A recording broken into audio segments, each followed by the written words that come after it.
What's up, everyone, and welcome to Football Weekly Week 3, where we got a three-for in this week, where we went to Park Crossing and Carver on Thursday night, and then Friday night we got St. James versus Bullitt County and Lee versus Lanier.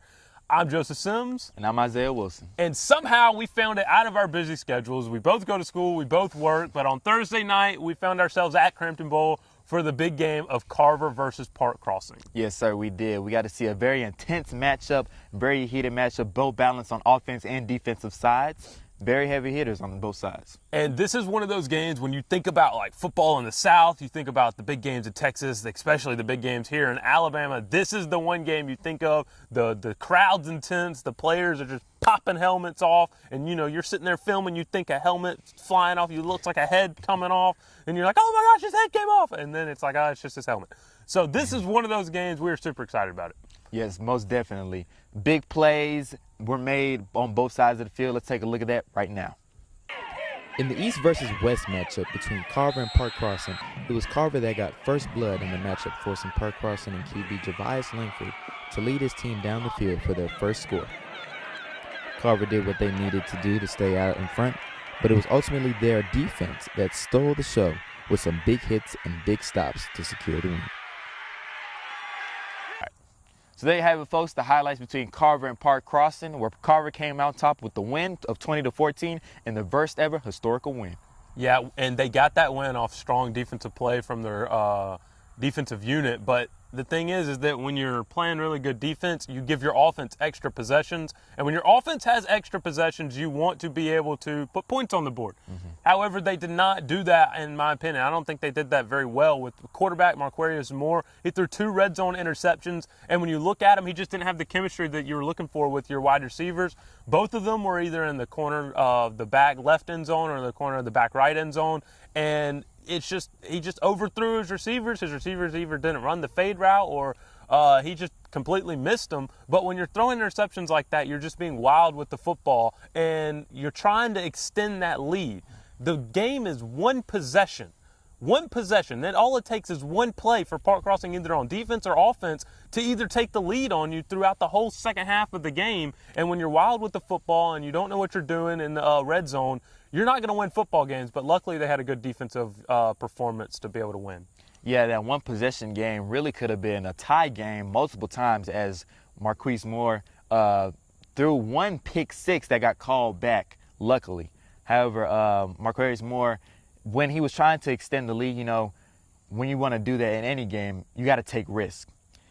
Good Chiefs head coach, now Super Bowl champion Andy Reid once said, if you don't risk it, there's no biscuit.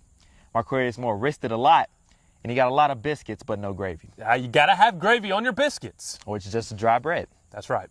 Now, going back to Carver's defense, they had some very good plays. They did give their offense multiple extra possessions. On top of their defense, one of their star captains, DB Jawan Gatson, had very big plays. I want to say he was the heart and soul of their defense, was able to spot out offensive plays, had very high defensive IQ. I got a chance to talk with him after the game. Let's take a look at that right now.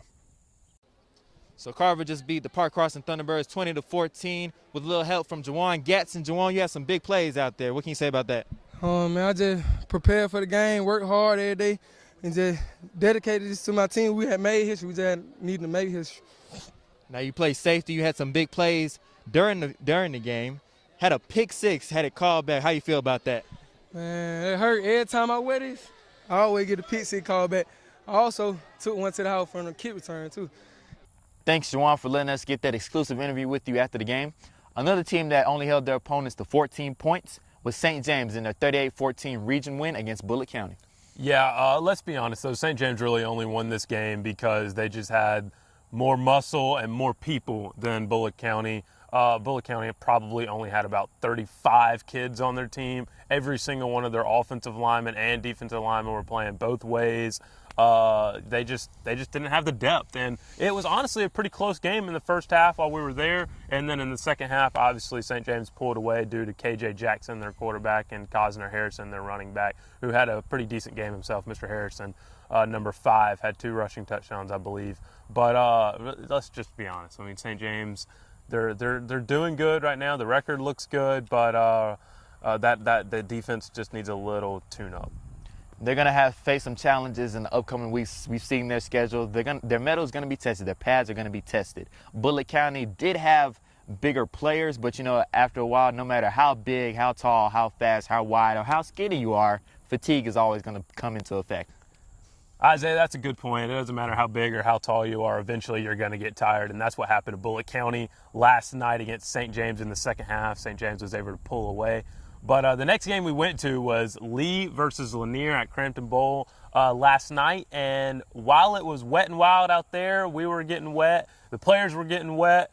Our camera was safe and sound in our bag because it's not waterproof. So we didn't get as much film as we wanted to, but we were still able to watch and witness. Yeah, we got to see Lee's defense pitch another stellar performance as they pitched another shutout against the Sidney Lanier Poets, 21-0. We also got to see Reggie Davis hit 1,000 rushing yards on the season mark already in just 4 games. What can you say about that? Yeah, Reggie Davis, 1,000 rushing yards. I'm not stuttering. 1,000 rushing yards in 4 games. Now, I'm no math wizard. I'm not going to try and do math on this show, but that's a lot of yards and not a lot of games. Yeah, Joseph, I'm going to flex on you for a little bit. 1,000, let's break it down. 1,000 rushing yards in 4 games. That's about 250 rushing yards per game averaging. He had about 200 yards in the first half against the Poets last night, and that's just impressive. He's committed to Florida Atlantic right now, but I'm interested to see if some bigger colleges are going to start offering him, because I would definitely like to see him go to a big SEC school. Yeah, I have no doubt that he's going to hit the 2,000-yard mark this season. 2,000 yards rushing is a bigger feat than I say anything receiving or passing, because running the football, no matter what position you play, you're running the field up and down, and that gets tiring. That requires a lot of endurance, a lot of conditioning, and your body has to be in the right shape, especially in your mind, because once you start running, you're like, I got to run some more, I got to do this, I got to do that. But his passion and his love for the game is what drives him, and is exactly why he has 1,000 rushing yards in only 4 games this season. And that's also a big shout out to the Lee offensive line opening up those holes and blocking for him each and every week. Now, we did not get the footage that we're quite looking for the game, but the rain did let up just a little bit for us to ask Coach Hudson what his thoughts were about the game. So we'll take a look at that now. The hard work pays off every day. We push the guys to try to come out and do what they're supposed to do for 4 quarters. And I think we came out and stayed disciplined and didn't get caught up in the hype of the game and just played good football. So how do you prepare for a game like this and the weather and the circumstances throughout the week? How do you prepare for that? Just let the guys know we got a drill called wet ball drill, where we put the balls in a bucket, old school, and just let the guys try to hold on to the ball inside once we take it out the bucket, because we knew it was going to rain. So Jaquel Williams, your quarterback, first-year starter, what can you say about his performance? How well is he doing out there? He's doing a good job of controlling the game, and that's what we asking him to do. We're not asking him to put too much on him, so he's really doing a good job just controlling the game and keeping the guys together. It seems like the style for the offense so far this year has been Reggie Davis, and it has really been paying off. How well can you say he's been performing this year? It's a blessing to have a kid like him that he's been around here for the last 4 years and hard work, you know what I'm saying? He put himself in a good position to be a good football player, and it's really paying off. And also he has a gigantic offensive line that's doing a great job. And they're still young guys. We only have 1 senior on the offensive line, so big things are going to come for those guys next year also. Thanks, Coach, for talking to us after the game. And Isaiah, each week for Football Weekly, we like to take 3 players that had outstanding performances.